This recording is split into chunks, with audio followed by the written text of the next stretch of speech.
ये कैसा आजादी का सलूक आप उनके साथ कर रहे हैं भाई? आप ठीक है, आप अगर उनके स्वास्थ्य की चिंता आपको है तो आप उन्हें एम्बुलेंस के साथ ले जाए तिरंगा मार्च में। है गोली है, बारूद है, बम है, जो जाकर कहीं बम का धमाका करेगा, किसी के सीने पे गोलियां दागने का काम करेगा।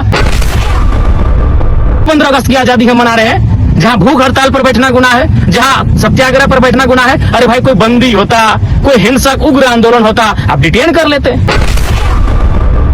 से आजादी, आज आप जुल्म कर रहे हैं। एक व्यक्ति जो पिछले 11-12 दिनों से भूख हड़ताल पर है, जो अस्पताल की बेड पर है, वो अपनी इच्छा से जाना चाहता है तिरंगा यात्रा में, और आप उसे रोक रहे हैं। ये कैसा लोकतांत्रिक व्यवहार है? ये कैसा आजादी का सलूक आप उनके साथ कर रहे हैं भाई?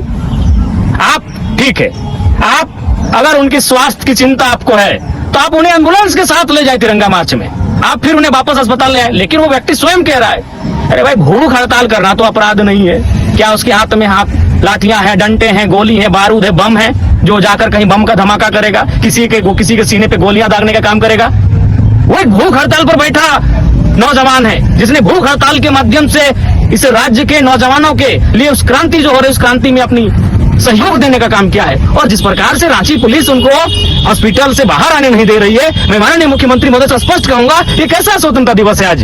ये कैसे 15 अगस्त की आजादी हम मना रहे हैं, जहां भूख हड़ताल पर बैठना गुनाह है, जहां सत्याग्रह पर बैठना गुनाह है? अरे भाई, कोई बंदी होता, कोई हिंसक उग्र आंदोलन होता, आप डिटेन कर लेते, आप अरेस्ट कर लेते, जो आपकी इच्छा थी, हाउस अरेस्ट कर लेते।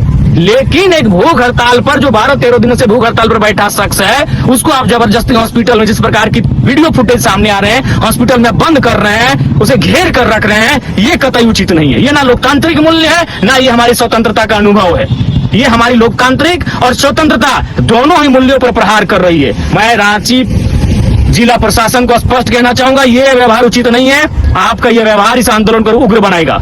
और फिलहाल देवेंद्र नाथ महतो जी के साथ पूरा झारखंड खड़ा है, जयराम कुमार महतो खड़ा है। उन पर आंच भी आएगी तो फिर उसका खामियाजा आप भुगतेंगे। इसलिए मैं माननीय मुख्यमंत्री महोदय से स्पष्ट कहना चाहूंगा कि 15 अगस्त आजादी का दिन है, तो किसी व्यक्ति की वो आजादी से रोका क्यों जा रहा है? क्या वो अपराधी है? अरे अगर जेल में बंद कोई अपराधी भी होगा तो उसे 15 अगस्त के कार्यक्रम में सम्मिलित होने का अधिकार है। जब वो कह रहा है कि हम मानसिक रूप से, शारीरिक रूप से हमारा दिल इजाजत दे रहा है कि हम उस कार्यक्रम में जा सकते हैं, तो भूख हड़ताल के व्यक्ति को रोकने की आवश्यकता क्या?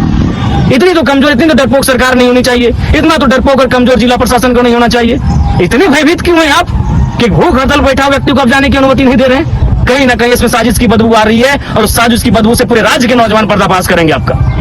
मैं और राज्य के नौजवानों से भी आग्रह करूंगा कि जिस प्रकार से आंदोलनकारियों के साथ, छात्र नेता देवेंद्र जी के साथ, अन्य साथियों के साथ दुर्व्यवहार किया जा रहा है, उस दुर्व्यवहार के खिलाफ एकजुट होने की आवश्यकता है। और जो आंदोलन चल रहा है उसे और उग्रता देने की, आक्रामकता देने की आवश्यकता है, और सहयोग और समर्थन देने की आवश्यकता है। इसलिए मैं पूरा राज्य जिस प्रकार से कृत्य कर रहे हैं वह देख रहा है, इस आंदोलन की गति को और धार देने का काम करेगा। अफसोस है, बेहद ही अफसोसजनक ये तस्वीर है कि आप किसी को आजादी के दिन कैसे रोक सकते हैं उस कार्यक्रम में शामिल होने से, जो कार्यक्रम ये आजादी के लिए हो, जो कार्यक्रम तिरंगा के सम्मान का हो। बहुत ही खेदजनक है।